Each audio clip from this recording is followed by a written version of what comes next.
Now, good afternoon, Miss Barami. Now we have a witness, but remotely, I think, this afternoon. That's right, my lord. Right. Good afternoon. Our next witness is Annie Konchok Lhamo, who is a nun and secretary of Kagyu Samye Ling Buddhist Monastery in Dumfries. Thank you. Good afternoon. Can you hear and see me, Miss Lhamo?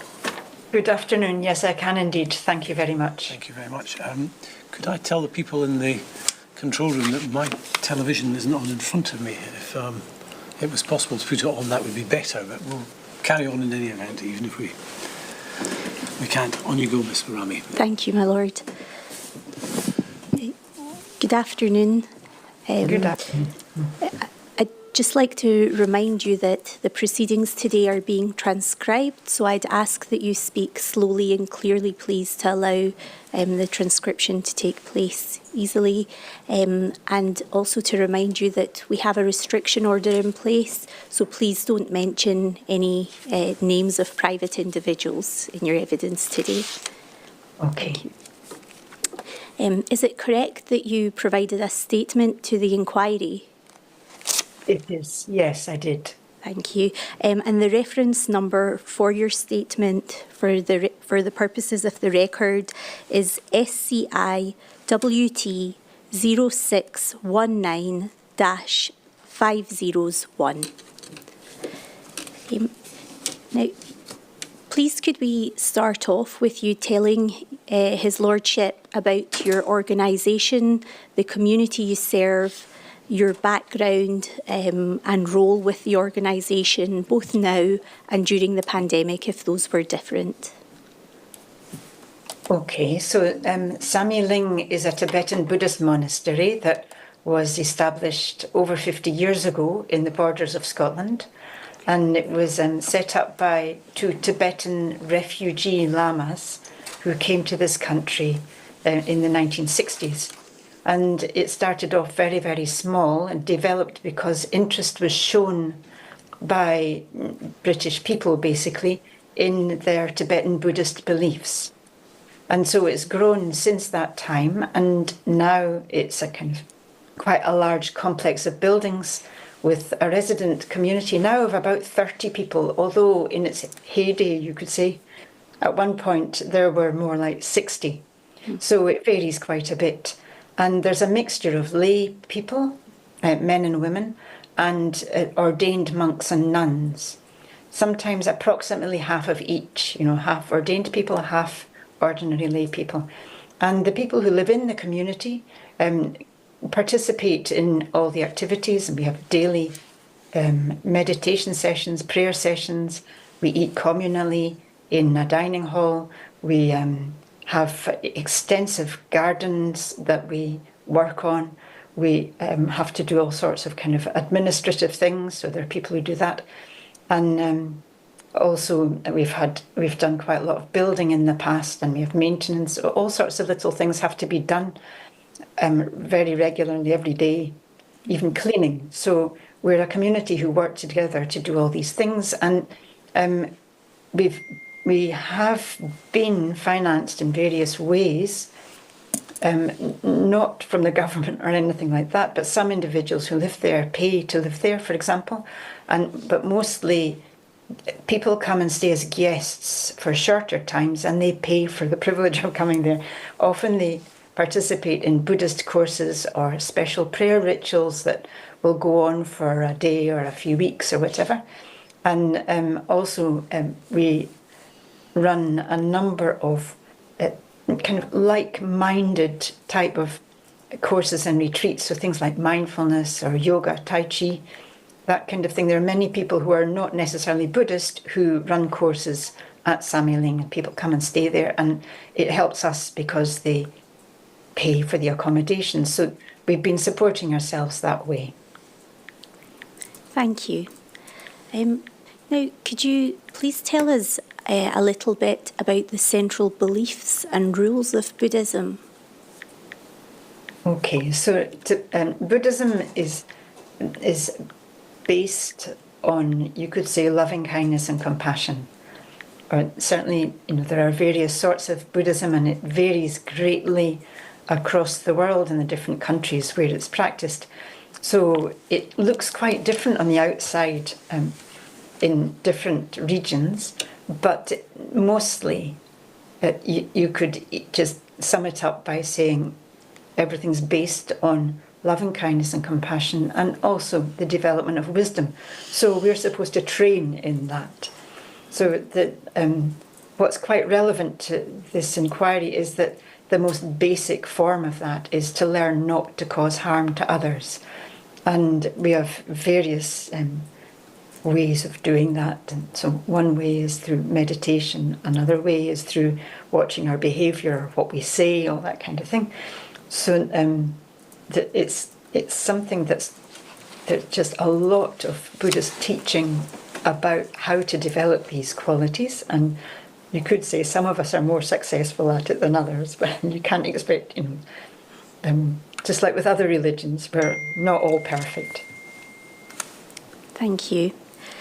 Now, you mentioned some prayers and meditation sessions that you would have. Could you tell us a bit about Buddhist worship rituals, the types of prayer and the meditation sessions that you held on a daily basis?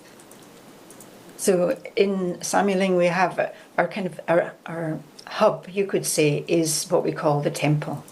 And so that's a large kind of prayer room. And in it, prayers and meditations and teaching, Buddhist teaching, take place and have done for many, many years. And every single day, we have 4 or 5 sessions of silent meditation and different sorts of prayers. And they happen at the same time every day. And for as long as I've been involved with Samye Ling, they've happened at more or less the same time every day in the same form. So very regular, and they're conducted mainly by monks and nuns, but many people will choose to attend either from time to time or just once or twice, or they happen to be passing by Samye Ling, so they drop in, or they live locally and they come almost every day. So there are many people who will join in with these things, and we don't put restrictions on that as long as people are willing to behave with due respect, you could say.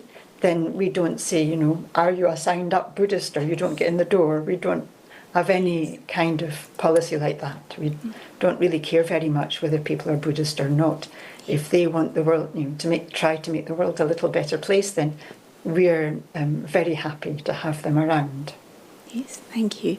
And does Buddhism require followers to attend a monastery or temple to engage in prayer and meditation? There's no requirement certainly for people who haven't taken a commitment to do so. Mm-hmm. So it's quite possible to be a Buddhist and not go to a monastery regularly. Mm-hmm. Usually there would be the feeling that if it's possible, it's very good to go, because people find that it's helpful to keep them kind of going in the right direction. And a lot of the Buddhist events that we put on are with the aim of helping people to achieve that, so that if they feel a bit lost, they can come and hear some teaching or participate in some prayers, and they feel that it refreshes them and reminds them of what they're doing and why they're doing it. So it's generally considered quite important to be able to do that. Thank you.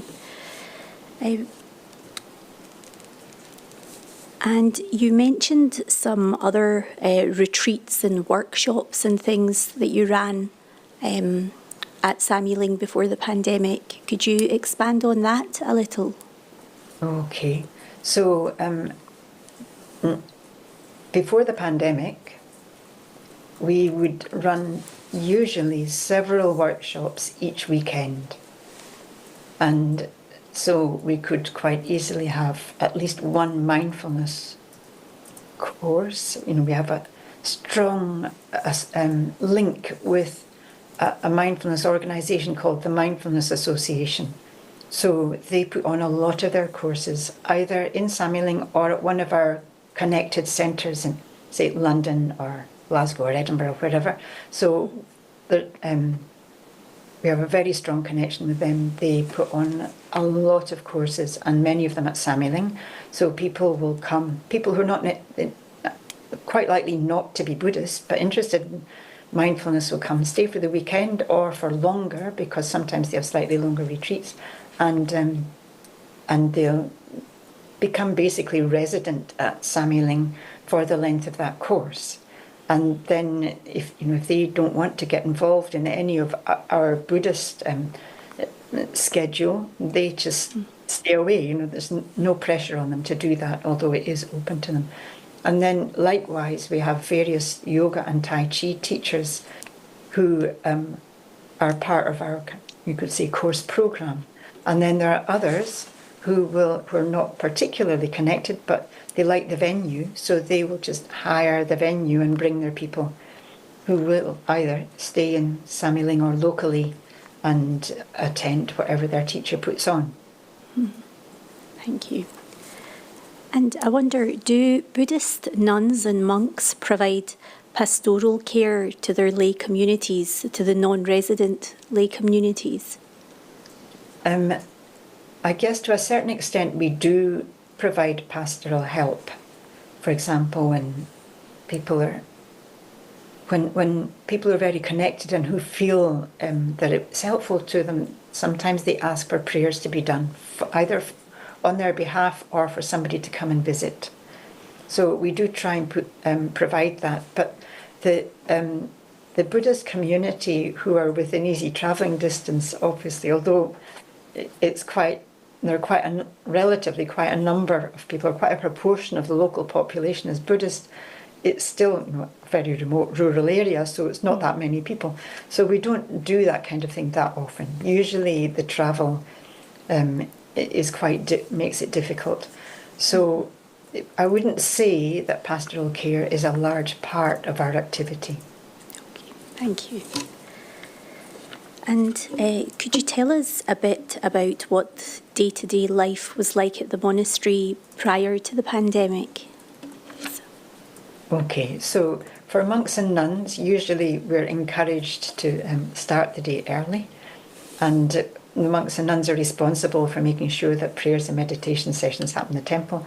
So the first prayer session's at 6 o'clock in the morning, so for the monks and nuns, that's when their kind of, you could say, working day starts.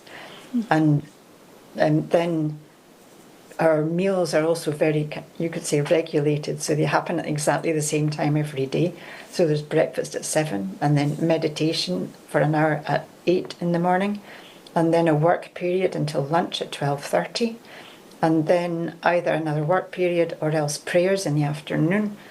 Some people will have time for their own personal study and practice after lunch, but others will continue working. And then we do have afternoon prayers. We sometimes have an afternoon meditation session of 1 hour, and then 6 o'clock we have the evening meal. 7 o'clock we have the final prayer session, and by 8 or 8:30 the kind of official day has finished. So people are usually free from that time to do as they please. That means to quietly go to their own rooms and do something appropriate or possibly sleep. Thank you. I'd like to move on now to the impact of the pandemic on life in the monastery, on the residents, and also on the wider Buddhist community. So you tell us in your statement that the monastery was closed to non-residents as soon as lockdown was announced. You mention that as well as closing the monastery and temple, you told people not to attend the monastery grounds either. Did you interpret the guidance as preventing individuals from visiting the gardens, or was that a decision made by Samye Ling to protect the residents? I think it partly we understood that people weren't supposed to travel and you weren't supposed to meet in groups. Everybody was supposed to stay within a certain distance of their homes. So it was partly our application of the country's rules to our situation. But it was also very highly motivated by the thought of our community is quite an unusual kind of community in the UK. And I'm sure that the rules about lockdown weren't designed around people like us. So we really felt like we had to think of our situation and the consequences if we allowed infection into Samye. So we thought, really, there's no choice. We have to make it. The only way we can make sure that the infection doesn't come in, because obviously we didn't really, also we're no experts, so we didn't really understand what the risks truly were and how awful they might be. But we had to kind of be cautious. So we thought it's best if we just close the entrances, make it very clear that people are not supposed to come in. And we told our local community and people further away that we wouldn't be having guests to stay and we would not be having people coming into the grounds. Thank you. I wonder if you could tell us what effect, if any, not being able to run retreats, workshops and the like had both on the non-resident lay Buddhists or others who would have attended, and also on those who were resident in the monastery who would have otherwise been running those events. So for those of us who were resident, it was quite an extreme experience, you could say. For example, for myself, I'd been living there since 1989 and I had never known Samye to ever close its doors for even a day.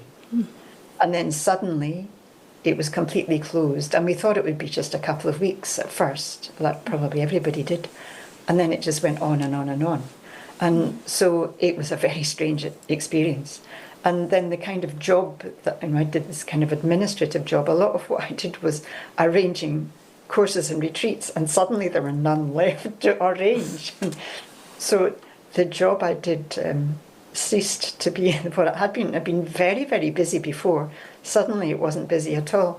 So for a Buddhist, that's supposed to be an opportunity, and for me it certainly was. It was really wonderful. It was so peaceful and quiet, and everything was wonderful. It was actually a very beautiful springtime, you might remember. And so if it hadn't been for knowing how much suffering was going on in the world and hearing the news, which was just so dire day after day, then it would have been like a holiday. That's from the kind of inside. From the outside, I don't think it was really quite like that. I have spoken to many people who are Buddhist practitioners who said they saw it as an opportunity and they were really glad to have the chance to do more meditation practice and that kind of thing.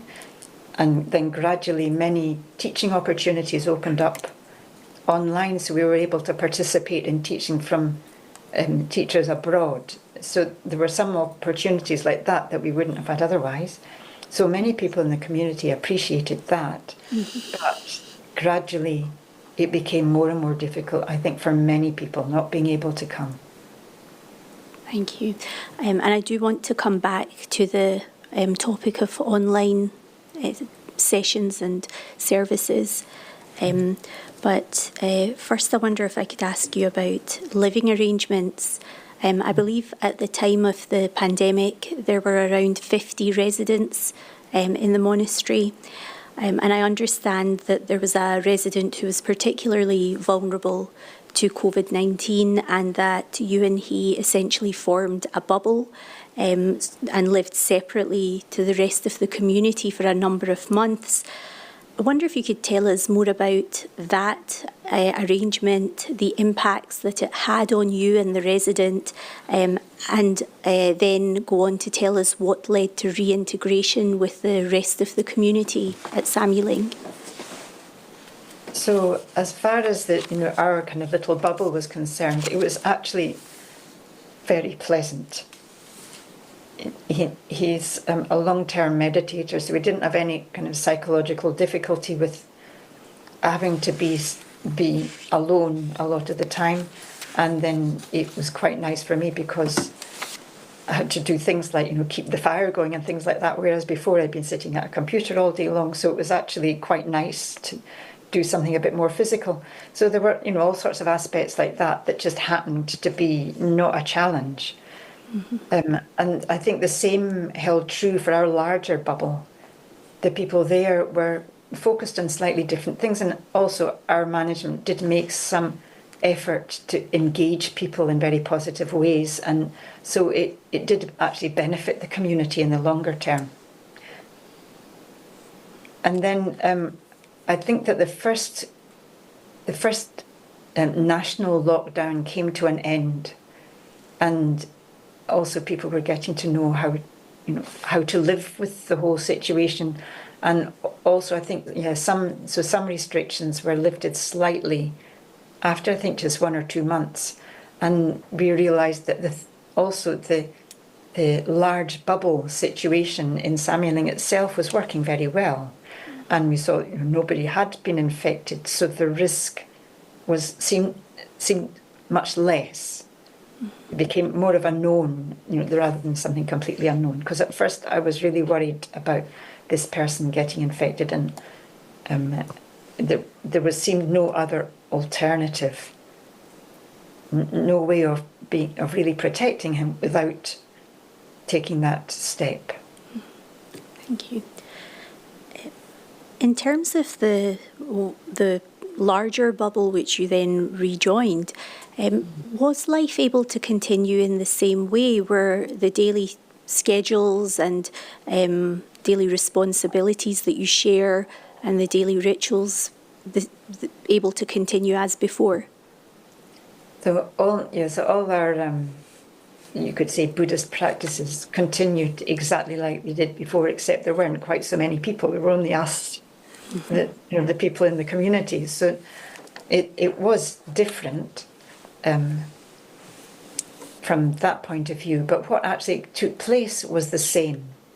And then in terms of the work that people did, it did change. That the tasks in a way were similar, but there wasn't a lot of cleaning to do, for example, because there weren't lots and lots of short-term guests appearing and then leaving after a couple of days. There wasn't so much cooking to do because there weren't so many people coming to stay.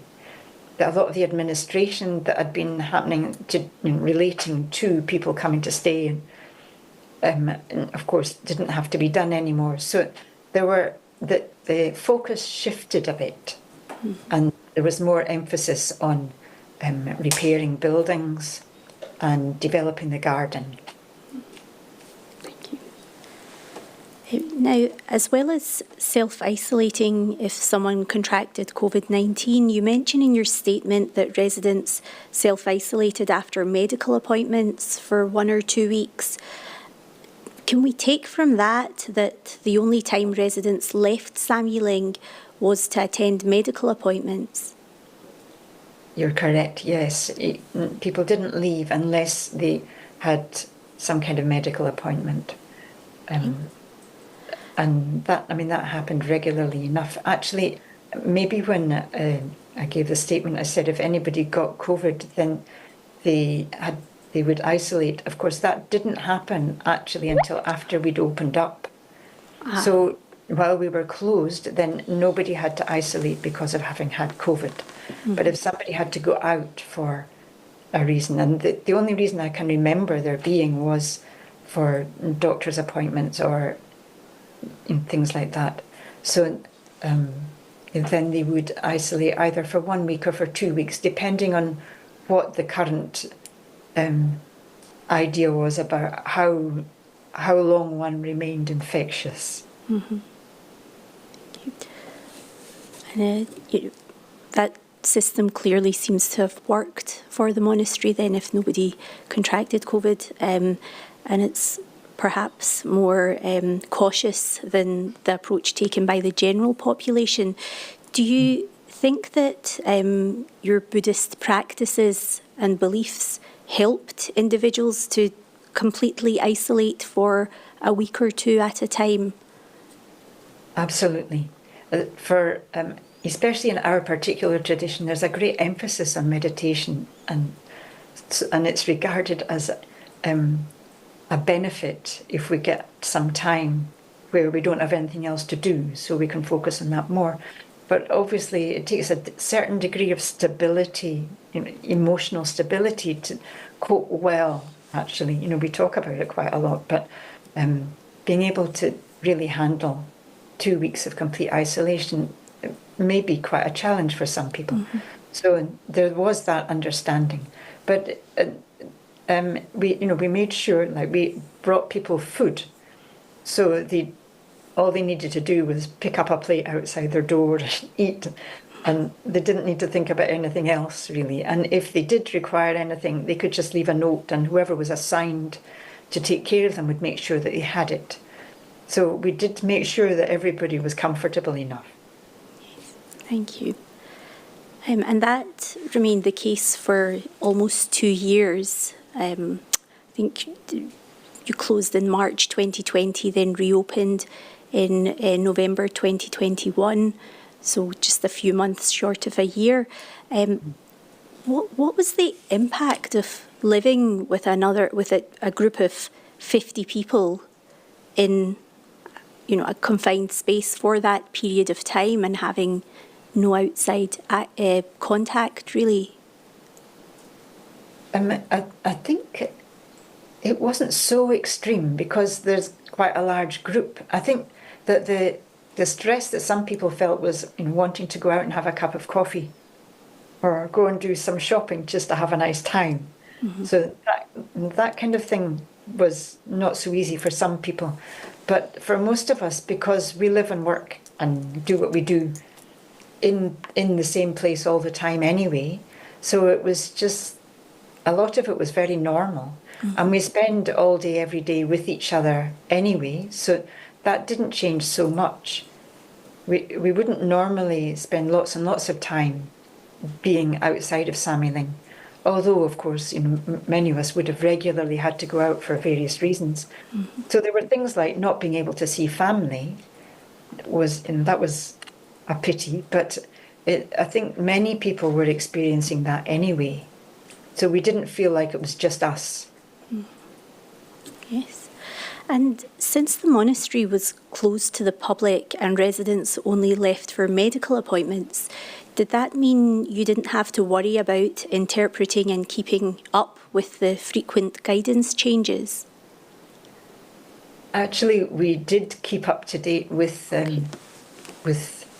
all the news and the guidance as much as we possibly could, because it did influence us quite a lot. Our system of receiving goods into Samye Ling evolved a little bit.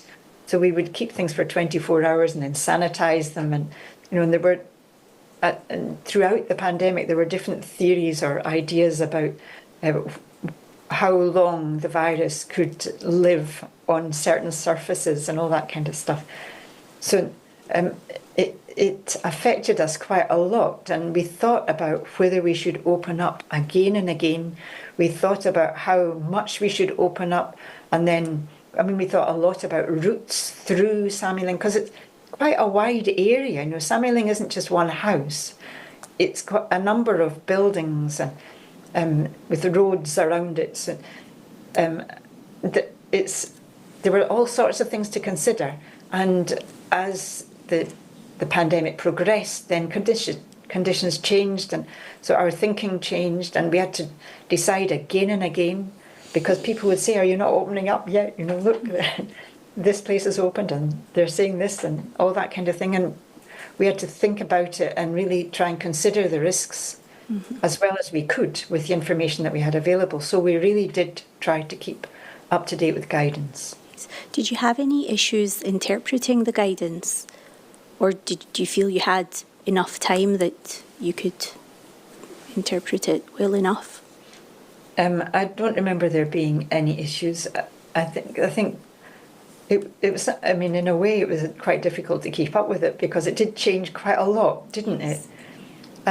Which is quite good, I think, because obviously there was response to different conditions as things progressed. But I think it was good that we were a team of people all working together, because we could try and figure out exactly what was going on and what would be best. Thank you. You mentioning your statement that Samye Ling didn't offer a lot of online content, but some of your that your affiliated centre in London and some of your Tibetan Buddhist teachers who were unable to attend Samye Ling during that period did provide online sessions.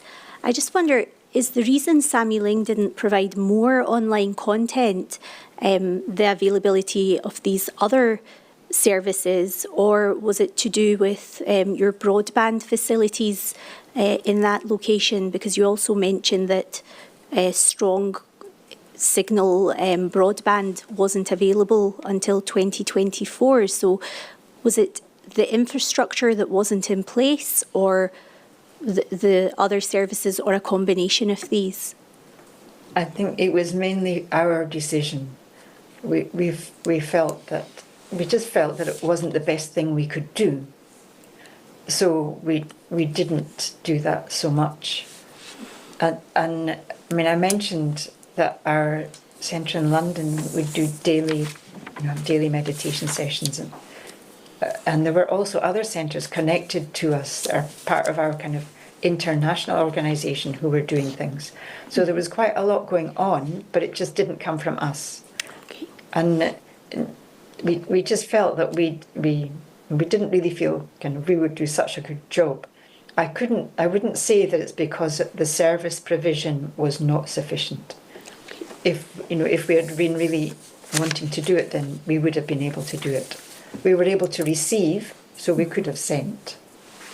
Thank you. You also mention in your statement that if someone wanted to join or convert to Buddhism, Samye Ling would host a refuge ceremony for them, and that these events took place several times a year. Could those those ceremonies be held online instead? And if not, what was the effect of individuals not being able to convert to Buddhism, both for the individual and the effect on Samye Ling, if there was an effect there? So definitely, in the consensus, it obviously, at the time the Buddha taught, he didn't say, online refuge ceremonies aren't effective. But since that was more than 2,500 years ago. However, we interpret the kind of the relevant parts of the teaching to mean that it has to be in person. So that meant that for the time that Samye Ling remained closed, there were no refuge ceremonies, and there were other kinds of ceremonies and things that couldn't happen because we were closed. So that meant that people who wished to become part of our organisation just couldn't do it. Also, we couldn't take new volunteers because of being closed. And before that, we would have had new volunteers coming and going all the time. So there were many things that stopped happening just because the doors were closed. And the refuge ceremony thing didn't impact us particularly as a community, a resident community. I'm sure that there were many people who were a bit frustrated who would have been glad of the opportunity to take refuge. And certainly when we did start again in 2022, then there was very high attendance. So a lot of people had been saving it up. So I think in the long run, it probably didn't do any harm. Thank you. Now, I understand from your statement that Samye Ling has not been able to provide weddings since 2013, but I wondered whether you could tell us more generally about Buddhist wedding ceremonies in Scotland and the effect of the restrictions on any Buddhist couples who wished to marry but couldn't because of the restrictions. So we haven't been carrying out ceremonies, marriage ceremonies, for quite a long time, yes, as you said. But however, often people who feel very connected will come and request a blessing. So nobody was able to do that during that period. And I think that the effect that it's had is that people are less likely to do that now. I haven't heard of many people getting married and requesting a blessing since the pandemic ended. So yes, it may be that that's an effect of the pandemic, or it may be that it would have happened anyway. And you're not aware of any Buddhist couples delaying their weddings because they were unable to have their wedding attended by a Buddhist celebrant? Certainly not in Samye Ling, because it didn't happen anyway. I think that there are other people, Buddhist people who can conduct weddings. I'm not really sure, though, to be honest. So, and I'm not that well informed about how people get married if they want a Buddhist ceremony. That's absolutely fine, thank you. I'd then like to move on to Buddhist death rituals and how those were affected by the pandemic. I wonder if you could tell us about the stupa room and the butter lamp house and the cremation ceremonies, how they typically take place, the ceremonies, how the rooms are utilised, and then what happened during the pandemic, and then as restrictions were easing. Okay, so when somebody passes away, especially somebody who's very connected to Samye Ling and who lives fairly close by, when they pass away, then if it's been their wish, they can arrange before they pass away, or their family can arrange for their body to be brought to what we call our stupa, which is like a small shrine room where their body can be placed. And normally we would do prayers, and relatives and friends of the person can come throughout the time that the body is there to do prayers, or just to sit with them. And then when the time of the funeral comes, we would do prayers in Samye Ling, and we would also usually send somebody, or some members of the resident community would go to the funeral, usually in the crematorium. Buddhists seem to normally choose to be cremated. So that's a service that we've been offering for as long as I can remember. And it's very significant. Obviously, for most people, it's very important, for grieving families, for example, to have some kind of ritual and something that they can do in honour of the person who's died. So that was quite difficult during the pandemic. And then eventually a local woman did pass away. I don't think it was anything connected to COVID, but she did pass away, and that was when actually we first opened up and had her body in the stupa in November 2021. Thank you. I'd like to move on to the financial impacts on the monastery now. Could you tell us a bit more about the ways in which Samye Ling generated an income prior to the pandemic, and how your finances were affected by the monastery being closed for nearly 2 years, how you managed to cope, and whether there were any government or local authority grants that were available to you? Okay, so and I haven't been aware of any grants that would be suitable for a place like Samye Ling to apply for, although it's possible that I've missed them. But there are people better than me at that kind of thing in Samye Ling who would probably know about it. However, I don't know of any government money that we received relating to the pandemic, or possibly anything else. However, we have been in recent years before the pandemic, we had, like I said, developed this system of having quite a lot of incoming short-term guests who would pay to stay in our guest accommodation, and that worked quite well. And also, many of our, you could say, well-wishers or friends will either give a donation from time to time, or else sometimes people leave money in their wills. And so we have received money from effectively donations over the years.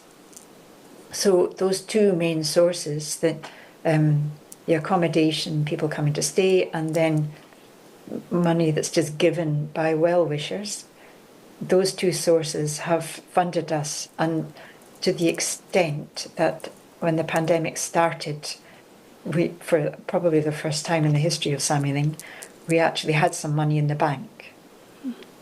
And so we thought we were quite relatively wealthy, but after we'd been closed for some time, we realised that actually things are we're vulnerable in a way, because if we got 2 pandemics in 10 years, then I don't know if we'd survive, because it's very expensive to keep a community running with no income. And obviously we've heard, we all know that many businesses didn't survive. Many people have been financially affected. And then, of course, there were the added effects of, for us, Brexit was quite a significant impact, because many of our residents and our volunteers would come from outside the UK, usually from the EU. And while travel was completely open around the EU, then they could come and stay for as long as they liked or as short as they liked. Now it's very restricted according to the immigration laws, so that the source of most of our volunteers is just gone. So that's been an impact. And then also, and maybe you're going to ask about this later, but also there's been the impact of price increases, especially fuel and electricity. So that has had quite a serious impact on us. I think you're just about out of time. Thank you, Lord. I'm sorry. No, thank you. We're out of time. Not quite. 3 minutes. Oh, okay. I thought it was an hour. Okay. Oh, okay. Thank you very much. Is there anything that we've not covered today that you would like to highlight at this point? Well, I'd like to make it clear that our decisions about whether we were opened or closed is based entirely on the wish not to cause harm to others. That's, that was the kind of underlying factor in our decision making, and which is our most basic Buddhist precept. And then, of course, to try and do, to help as much as we could. But those were the two things that we wanted to try and achieve. Thank you very much for your evidence today. Thank you. Yes, thank you very much indeed. I'm very much obliged for that. Thank you. Very good. 4 o'clock. Thank you. All right.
Right, now, good afternoon, Mr Turner.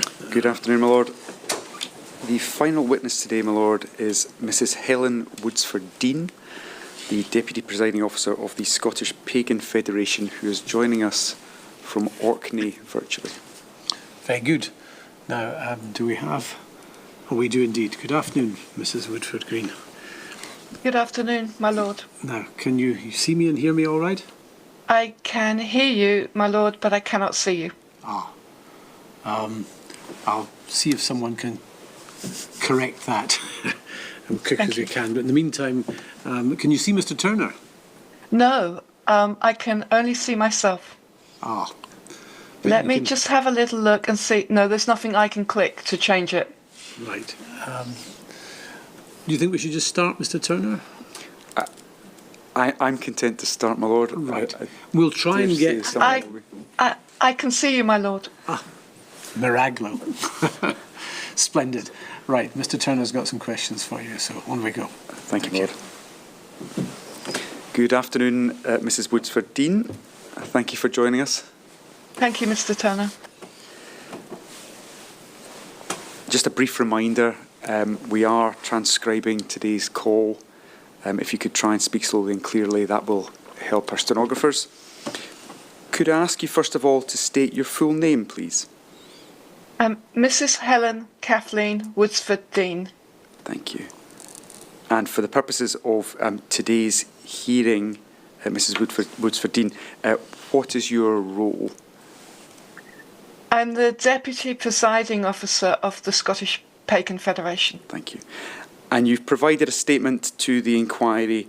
That statement is reference SCI WT 0218 number 1.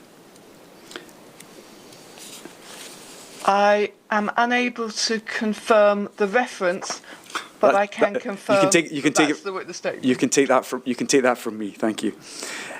Just to say, Mrs Woodsford-Dean, we're going to speak about matters arising in your statement. We may not get through everything today, but His Lordship will have the full benefit of that statement and all the information within it. Where I would like to begin is to ask you a few questions about who or what pagans are, if I may. Could you perhaps give us a little bit of a background as to what exactly is paganism? Okay. Mr. Turner, that's actually a really difficult question, and I could take the next hour up answering it for you. It's an umbrella term. There's a joke in paganism that if you have 12 pagans, and they'll give you 13 answers, if not 1,300. It's a real blanket term. It's very difficult to actually find things that we have in common, but some of the things we have in common seem to be a reverence for nature. A lot of pagans tend to be more inclined towards polytheism in some form, but that doesn't apply to all pagans. It's very difficult to find something that all pagans have in common. And that's the reason why we allow people to largely self-identify as pagans. There's lots of subsets within paganism. It covers witchcraft, Wicca, the organised coven form of witchcraft, Druidry, animism, shamanism, and Reconstructionism, like people who follow the Norse deities, who would call themselves perhaps heathen, and there are people who have reconstructed some of the classical pantheons, like from the Greek or the Romans. But it's such a broad term. It's very difficult to find something that all pagans would agree to. Thank you. And in terms of, in Scotland, in terms of the number of people that we're talking about, how many people, very roughly, would you say would identify as being pagans? Well, I can only really go on the figures from the last census, when we finally won the right to have a tick box for paganism. And that came in about 19,000 people across Scotland identified as pagan. But I have to say, there will be some people who I would say are pagans, but they didn't want to identify as that. And they may have chosen to ignore the term pagan and describe themselves as a heathen or a druid. We'll never know until the census results are fully analysed. But I think a conservative estimate is about 20,000 people. And in comparison with other organised religions that we have in Scotland, where does that place paganism? Do you know? My understanding is that we are now the 4th largest faith group. I think we're about 0.35% of the population of Scotland. And I think that puts us on a par with Jewish people and Hindu people and Buddhist people. It's a sizable faith minority now. Thank you. You appear today as the Deputy Presiding Officer of the Scottish Pagan Federation. Could you tell us what the Scottish Pagan Federation is? Yeah. The Pagan Federation was set up in about the 1970s in about London. And it operates not to teach people about religion or guide them in spirituality. We are acting as a body to represent the human and religious and spiritual rights of people who identify as pagan with the government. The Scottish Pagan Federation became independent, but still friends and allies with the Pagan Federation. We did that back in the early 1990s. And we don't recruit actively. We ask people to join us if they wish to, and we don't have a very large membership. The membership is currently 193, but those tend to be the more people who are more active. What we are doing is we are here to represent pagan voices and to be a uniform and a logical, rational voice for pagans with the Scottish government. So, for example, we are making the case for legal pagan weddings in Scotland, that sort of thing. We made the case for the tick box in the census. It's a representative from the Scottish Pagan Federation who liaises with ministers in Scotland if requested. And that's what we're here to do. We're here to sort of not to teach spirituality, not to train people. We're here to be, to provide representatives. So we also will provide visiting hospital and prison chaplains and university chaplains, that sort of thing. It all depends, the amount we do all depends on the amount of, the number of volunteers we get and their energy and time. You mentioned volunteers there. Does the Scottish Pagan Federation have paid staff? No, we are all volunteers. And you mentioned in your statement that the SPF has 3 principles. Could you tell us about those? I can't remember them off the top of my head, Mr. Turner, but I can very quickly refer to our website that I've got on my screen. So I'll very briefly read them off with you. If it helps, we can probably bring them up from your statement, paragraph 11. Yeah. Can you see your? I can't see your statement at the moment. Can you see your statement? Yes, I can, and I can read out paragraph 11, Mr. Turner. The first principle is love for and kinship with nature, the reverence for the life force and its ever-renewing cycles of life and death. I think this is one of the first things that I think that if a pagan has got in common with each other, it's that reverence for nature, which is the important thing, and I think that tends to be the more uniform thing. The second principle is a positive morality, in which the individual is responsible for the discovery and development of their true nature in harmony with the outer world and community. And this is often expressed as do what you will as long as it harms none. That's actually a lot more of a complicated direction than it might seem. And the third principle is the recognition of the divine, which transcends gender. We have some gods that are male and some that are female and some that well, some of them flip between both and or have none. Gender is more of a sense that you get with a particular deity, but then not all pagans accept formal deities in that way. As I said, it's a very broad, and we have attempted in the Scottish Pagan Federation to make our principles as really as broad and not as rigid as we possibly can. Thank you.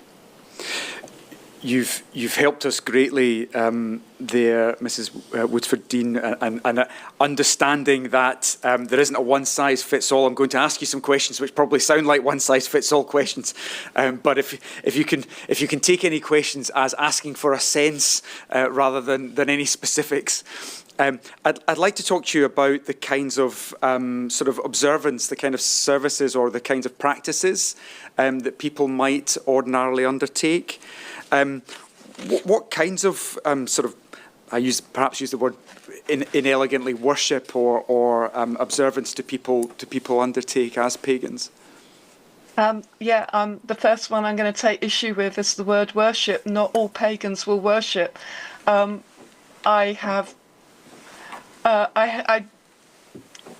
personally, I don't meet a lot of deities that require me to worship them. I honour and respect them and that sort of thing. But again, it's the terminology. I'm going to go with the broad thing that you asked me for. So, some pagans are solitary and they work on their own. And you probably wouldn't even know they're pagans. They will be practicing things like meditation or prayer or just contemplation. It might be as simple as going out into nature to enjoy the atmosphere. Some people work in groups, and those groups can vary between being quite formal with initiations into them and quite secretive, but that I wouldn't want to read into any of that anything sinister, because that isn't the case. They're secretive because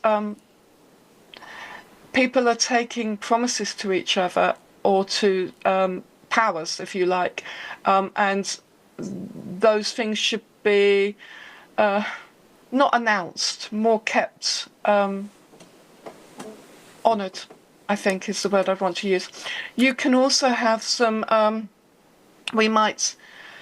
some pagans will offer open rituals or public rituals, in which case we're not a proselytizing belief system in the slightest, but people are quite intrigued by what we do, and you will have people who will offer public rituals that anyone's invited to see what happens. When we hold those, they will tend to have quite a lot of interfaith elements to them in order to make attendees as comfortable as possible. There is a massive variation in what pagans do. Some pagans, but not all, will practice magic in the form of... Yeah. Sorry, were you wanting to say something? I think Lord Brailsford's just, he's going to be blowing his nose, which may be the noise that you'd heard. That's good. I can't see him at the moment. I'm sorry, my lord. We might practice magic. Some pagans might have a personal altar area in their domestic space. But on the whole, we don't have designated buildings. A lot of our worship, if it goes on, it will tend to be outside, but not always. You mentioned there that some people participate alone and others in groups. I mean, is there a sense of community in paganism? Again, I'm asking general questions, but... Well, Mr. Turner, I think it would be fair to me to say that not all pagans like each other. But yes, there is at least a little bit of a sense of community, particularly around people who follow a similar path. So there's, for example, Druids will tend to have a better understanding of other Druids. But there is a sense of community, a formed community. I mean, there is, for example, formal covens and groups. Druids form groves. Reconstructionists will form things of their own name. But there is a sense of community. And one of the things that the Scottish Pagan Federation works very hard to do is to try and bolster an informal community of pagans, and we do that by holding an annual conference.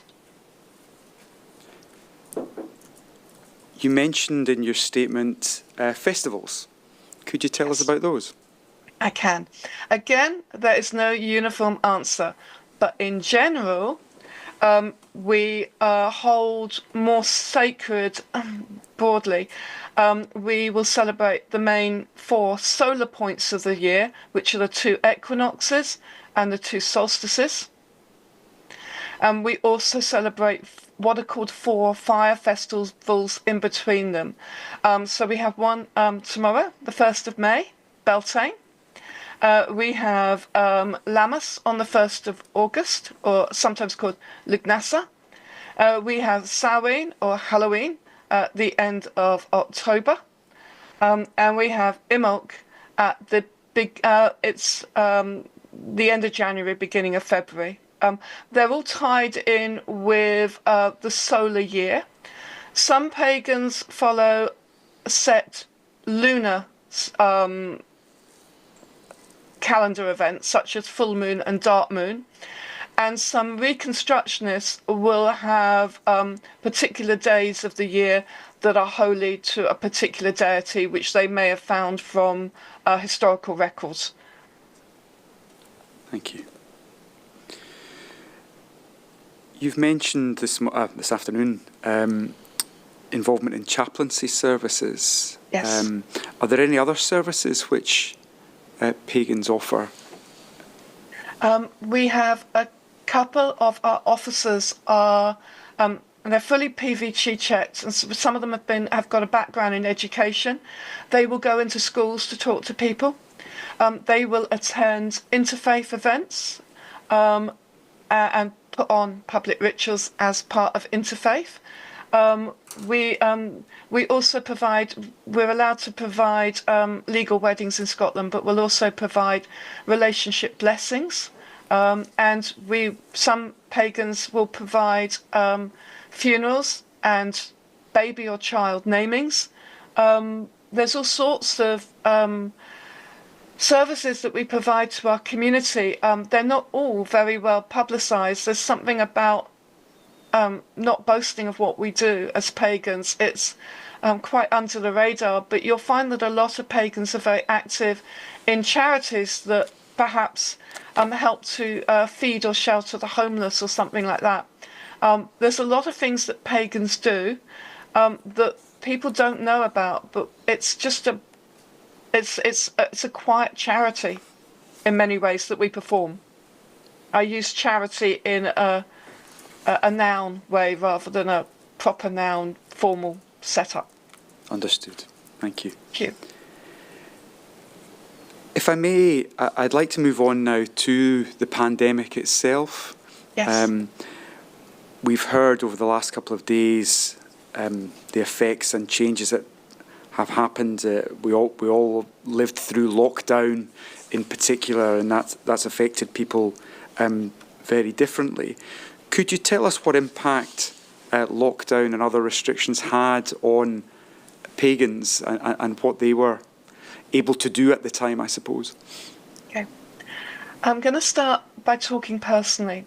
I'm in Orkney, and Orkney had a very different lockdown experience. We're an island, archipelago of islands. We really did lock down. For me, speaking personally, COVID was a bit of a positive experience. I feel awful for the people who died and suffered, and the people with the long COVID.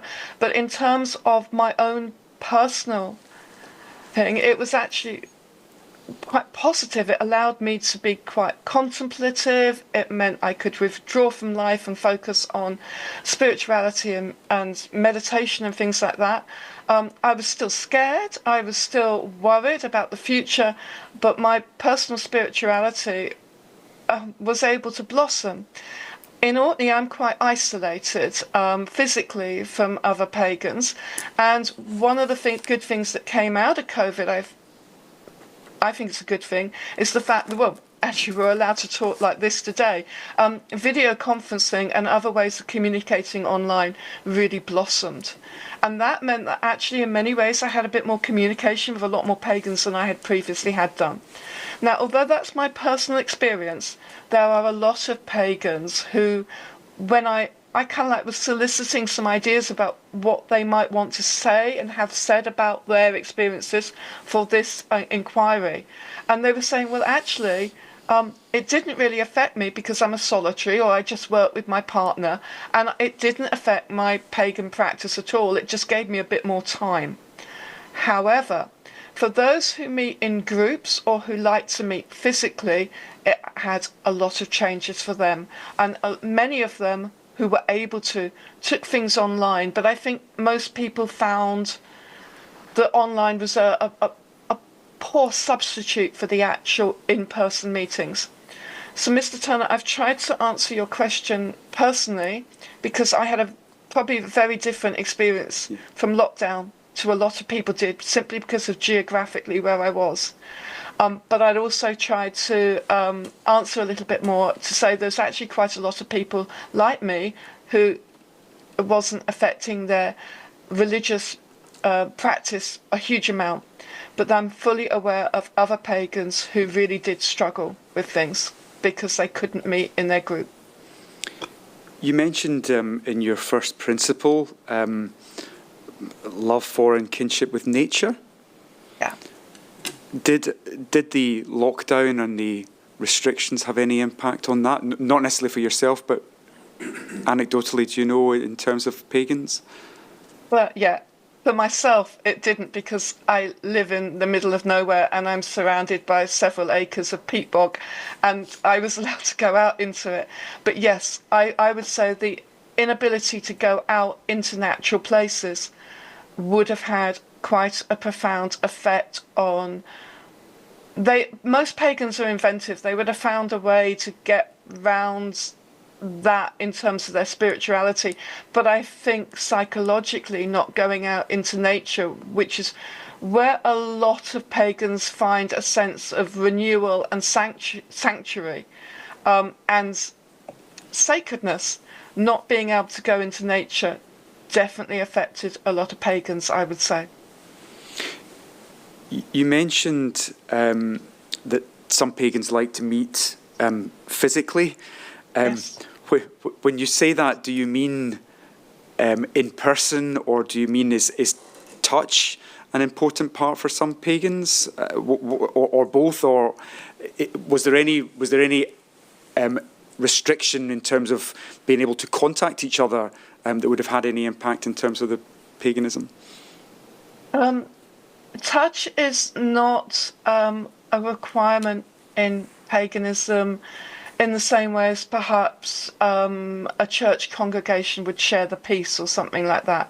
But it's just where people want to meet in person, there is a belief that by meeting physically, you can increase the amount of sacred power that you generate or use.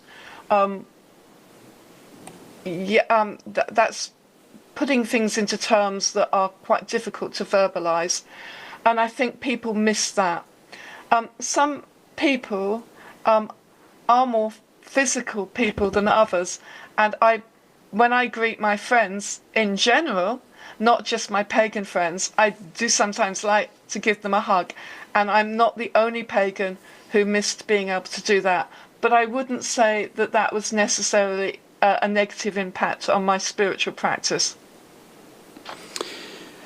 Do pagans tend to have formal premises? I mean, obviously, Christians tend to meet in churches and Muslims in mosques and the like. Is there an equivalent in paganism?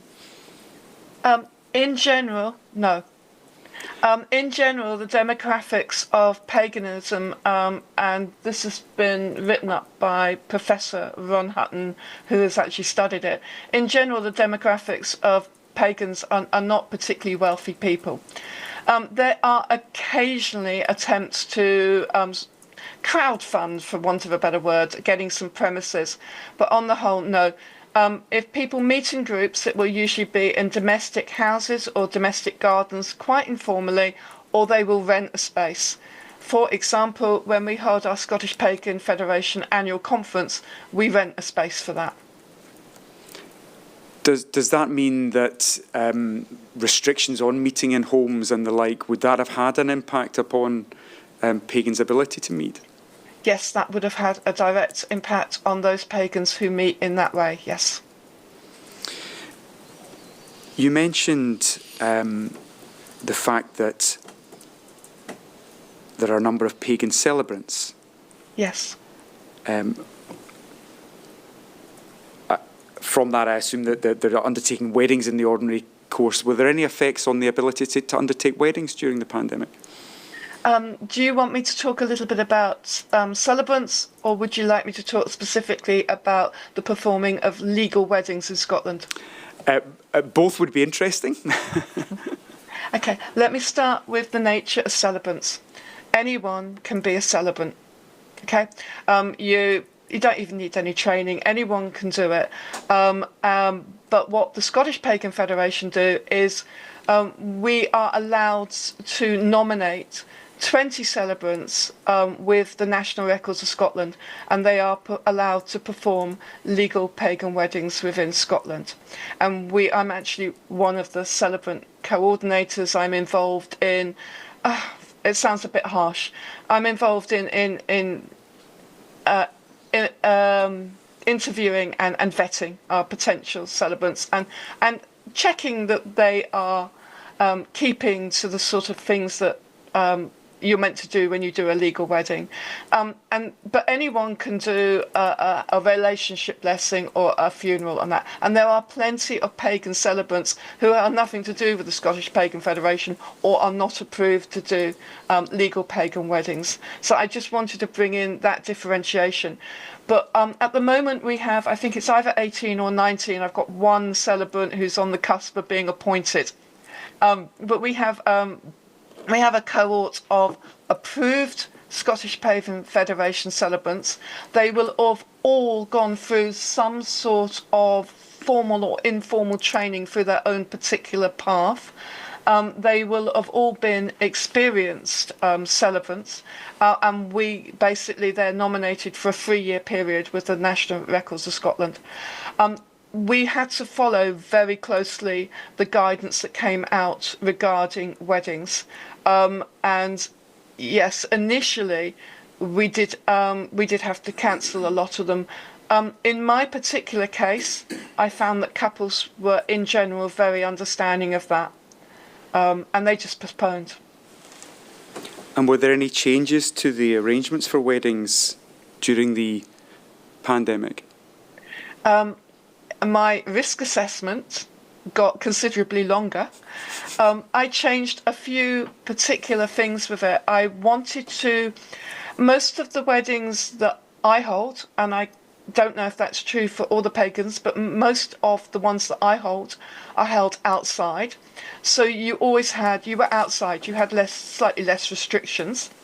I wanted to minimise the amount of possible contamination. In the early days of COVID, we weren't too sure how it was spread. And there was a lot of things about hand washing. And before we became absolutely certain it was mainly a respiratory spread. But in those days, before we really knew what we were dealing with in COVID, I was very keen that we reduced the possibility of spreading it. So talking personally, and I would imagine that other pagans did similar things, I was getting guests to tie hand fasting cords rather than me do it. I bought a number. When you sign the marriage schedule at the end of a legal wedding, you have to sign it with a special ink pen, and I just bought several of those so that we weren't sharing them. Then it was extra wiping down after the ceremony. It's quite usual after a ceremony for a couple to share a tankard or a crate of mead or some sort of wine or whiskey. And again, it was only they were sharing it.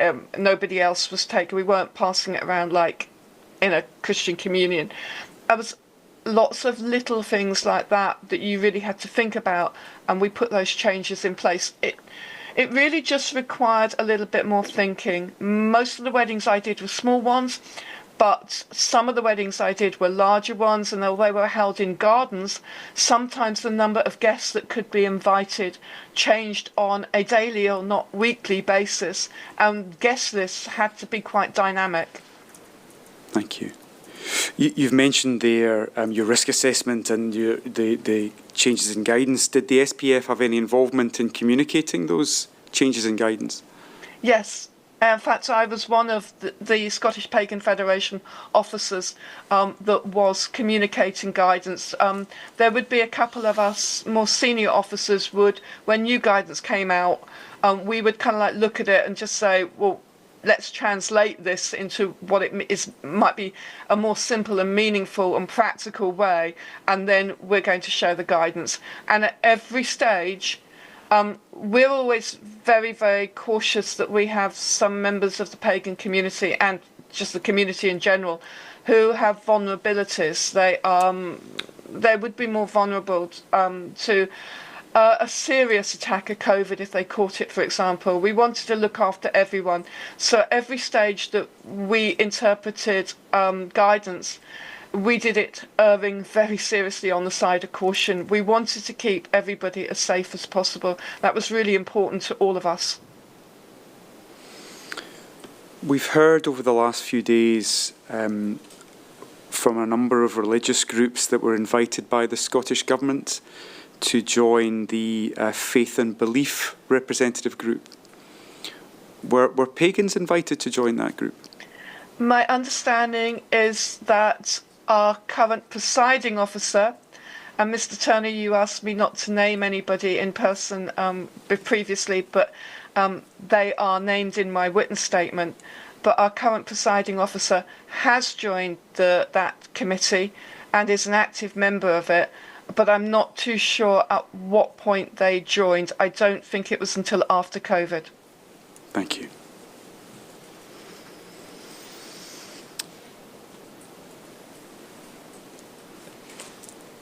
Looking forward, I suppose, coming out of the pandemic, have there been any changes made or changes occurred, I suppose, that have been sustained by pagans after the pandemic?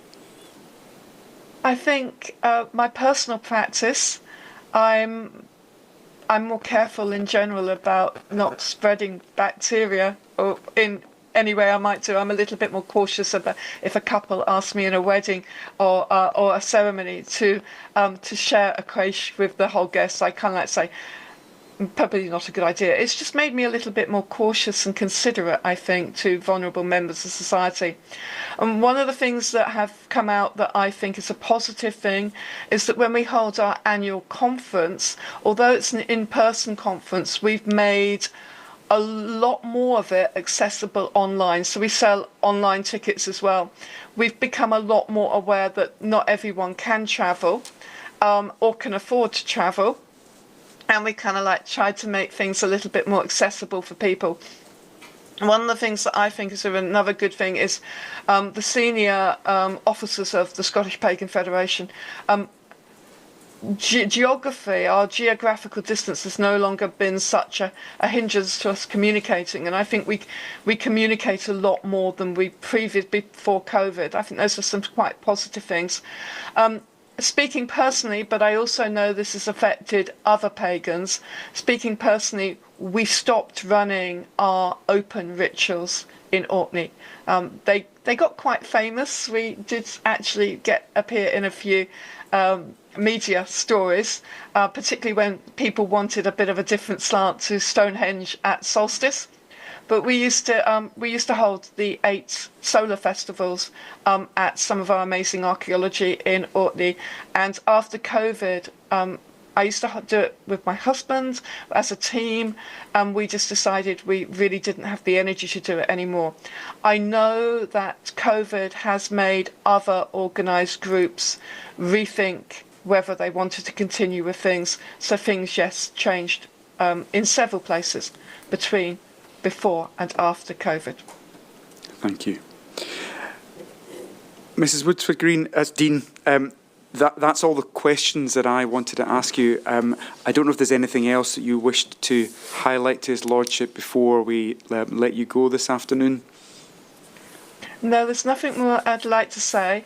I did check with the senior management team if there was anything they would want me to add, but I would just like to say thank you so much for making the time for me to attend. I'm self-employed, so it was difficult to find the time, but thank you for being flexible. Thank you to the whole team that has enabled me, spoken me through the process with compassion and kindness and a lot of patience, and for letting me join you remotely from Orkney, because it's quite a track down to Edinburgh. And thank you for inviting Pagans to be part of this really important inquiry. I feel very honoured to be here and be able to represent the Scottish Pagan Federation and most pagans in Scotland. Thank you for including us. Thank you. My Lord, I don't have any further questions unless Your Lordship has anything to add. No, thank you very much. Mr Turner, thank you for your evidence. Mrs Woodsford-Dean, I'm very grateful for it. And thank you for the very kind things you said about my staff. I'm very appreciative of it. That's all for today, gentlemen, ladies. Now, what time tomorrow? We've run all over the place in times, but I think tomorrow is, it's 11 o'clock. Late again. Sorry about that. I think it's to accommodate the chair. It's to accommodate the Deputy First Minister. Very good. Tomorrow morning at 11 o'clock.